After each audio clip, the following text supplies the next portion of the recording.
총선 그리고 이 선거와 김대중 대통령의 이야기를 좀 나눴으면 좋겠습니다. 선거에 맨 처음 출마한 건 1954년이었습니다. 네. 목포에서 무소속으로 출마해가지고 떨어졌어요. 그 후 이제 서울로 주소지를 옮기고 1958년에는 강원도 인제에 출마를 합니다. 또 1959년, 1960년 이 연거푸 강원도 인제에서 이제 뚝 떨어지게 됩니다. 그리고 1961년도에 출마를 해가지고 당선이 되는데 네.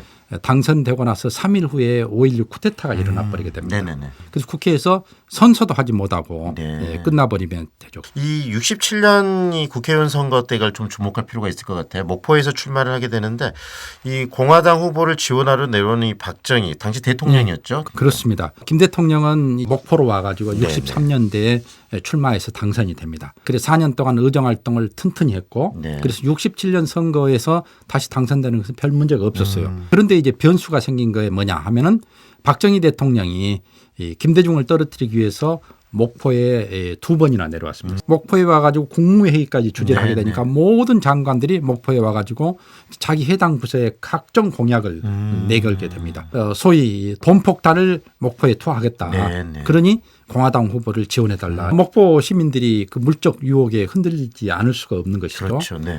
그러니까 이제 김대중 당시 국회의원은 전략을 바꿔요. 김병삼 대 김대중이 아니라 김대중 대 박정희. 즉 박정희가 나를 떨어뜨리려고 하는 것은 내가 그만큼 큰 인물이라고 생각하기 때문이 아니느냐.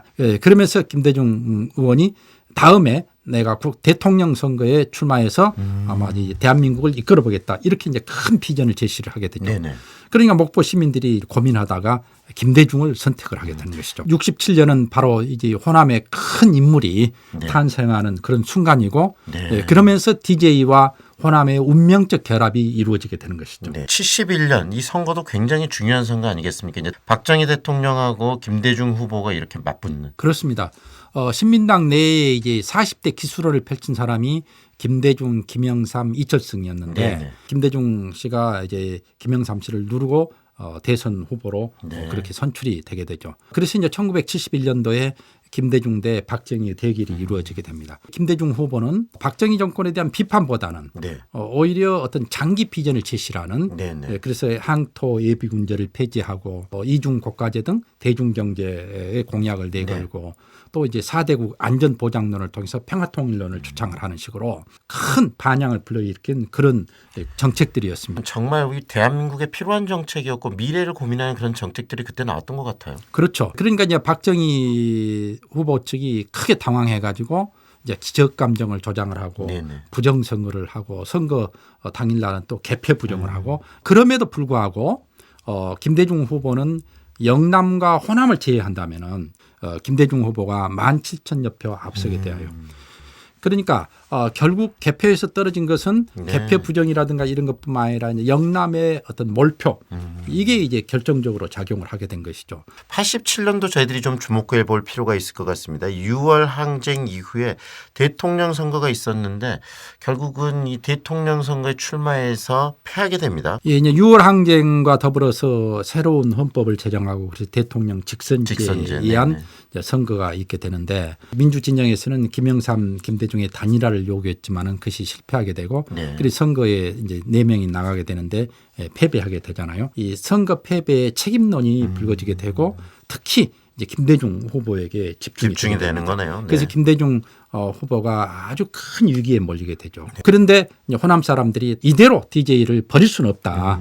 이렇게 이제 생각을 하게 되고 그 다음에 국회의원 선거 때 호남 지역을 갖다가 평민당이 석권을 하게 됩니다. 네네. 그리고 이제 호남 지역 사람들이 많은 수도권에서 또 이제 평민당이 일당으로 올라가게 되고 3당 합당을 통해서 이 또 민정당 그리고 또 다른 정당들이 하나로 뭉치게 되면서 또 그 시련을 겪고 92년 선거에서 또 패하게 되지 않습니까? 그렇죠.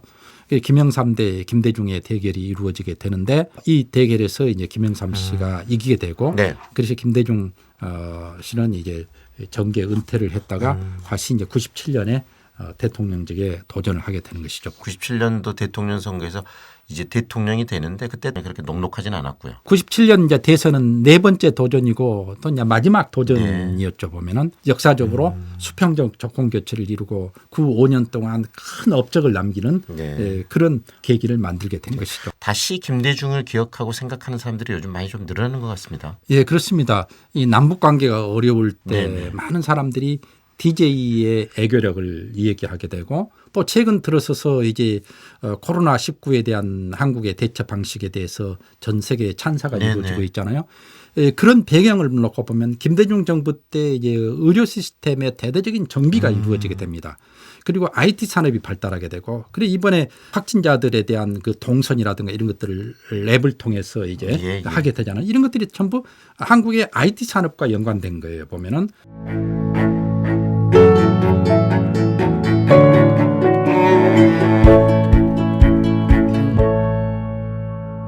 독재자들은 김대중 전 대통령을 매우 과격한 인물로 많이들 묘사를 하거든요. 역대 독재자들은 김대중 대통령을 아주 과격한 인물, 뭐 공산주의자, 빨갱이 이런 식으로 이제 표현을 했었죠. 그런데 실제로 김대중 대통령은 매우 실용적인 인물이었다고 그렇게 평하고 있습니다. 예를 들면은 김대중 대통령은 야당 시절에 철저한 의회주의자였어요. 그래서 의회 안에서 투쟁할 것을 역설했고 또 자신의 주장을 설파할 수 있는 장소다 이렇게 주장을 했습니다. 애교 정책에 있어서 특히 우리가 이제 강대국의 지배로부터 벗어나 우리의 길을 갈 것이냐 이런 문제들을 늘 고민했었죠. 그래서 애교 정책에 있어서도 굉장히 실용적인 그런 노선을 취했다고 그렇게 평가들을 하고 있습니다. 김대중 대통령은 미국에 있어서는 굉장히 좀 우호적인 입장을 많이 취했거든요. 우호적인 입장을 취한 데는 개인적으로는 그가 이제 박정희에 의해서 동경에서 이제 납치되었을 때 미국의 도움을 받아서 살았잖아요. 또 1980년 사형 선고를 받았을 때도 그의 구명운동에 가장 앞장선 게 미국이었고요. 그런 개인적 역사도 미국의 이제 우호적인 입장을 취하게 만들었겠지만 그 전부터 그는 미국이 국제사회에서 갖는 영향력을 현실로 받아들였습니다. 그래서 남북 접촉을 할 때 모든 진전 사항들을 미국에 알리고 상의하라고 지시를 했다고 그래요. 그러나 그는 미국의 정책에 무조건 순응한 사람은 아니었습니다. 또 이제 남북 관계를 얘기할 때 미국의 강경책을 어떻게든 설득시켜서 햇볕 정책을 갖다가 지지하도록 그렇게 이제 노력을 했죠. 굉장히 현실적인 선택을 한 거네요. 그러니까? 그렇죠. 그런 의미에서 김대중 대통령의 미국관을 친미냐 반미냐 이렇게 단정적으로 구분하는 것은 잘못된 거라고 생각을 하고 충분히 있습니다. 또 그 부분에 대해서도 이해가 되고요. 민족 문제에 대해서 김대중 대통령의 어떤 행보 그다음에 발자취 이것은 정말 의미 있는 그런 발자취 아닐까라는 생각이 들어요. 이 햇볕 정책은 우리 정치사에서 보면은 남북 관계에 대한 코페르니쿠스적 인식의 전환을 가져온 사건이라고 볼 수가 있어요. 남북한 간의 군사적 대치 그리고 적대적 대립이라는 기존의 인식들을 뛰어넘은 것이죠. 또 햇볕 정책은 국내 정치적으로도 커다란 의미를 지니고 있습니다. 이 박정희나 이 전두환 정권 등 이 독재 정부에서는 민주적 정통성이 부재한 군부 권위주의 체제는 항상 자신을 정당화하고 지탱하는 이념적 토대로 반공 이데올로기를 내세웠잖아요. 그런데 햇볕 정책은 이념적으로 그런 반공 이데올로기에 대한 최초의 도전이었습니다. 그 결과로서 우리 사회의 이념적 지평을 크게 확대시켰죠.